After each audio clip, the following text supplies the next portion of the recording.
Yeah, David, that is correct. First, to a look at things on the ground tonight. Obviously, you hear music in the background. There was dancing earlier, and I can say that it has been really as calm as it's been this week. So really, yeah, just a calm scene out here. But this lawsuit, it alleges that on many occasions, detainees inside of this ICE facility were unable to reach their attorneys after they were picked up by ICE and at times whisked away to another facility before even getting a chance to speak to a lawyer.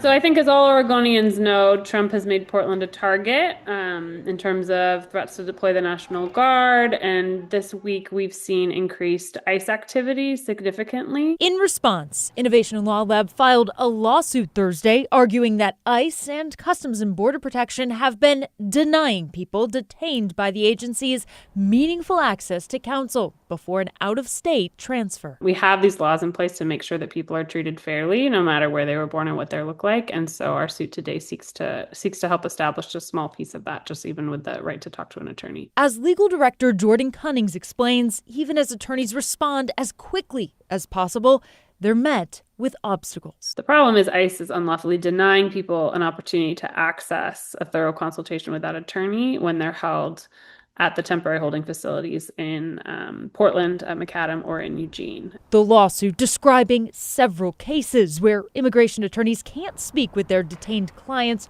or wait hours in the lobby only to have their client taken out the back door and transferred to the ICE facility in Tacoma or elsewhere. While access has been a problem in the past, Cunnings believes it's only getting worse. I think just like many immigration policies under the Trump administration, it's now being amped up to sort of the maximum degree of cruelty and unlawfulness. And as we see the increase in sweeps and unlawful arrests and masked men whisking people off the street, the access becomes all the more important. As for next steps, attorneys want the court to pause the transfers out of state, ensuring due process.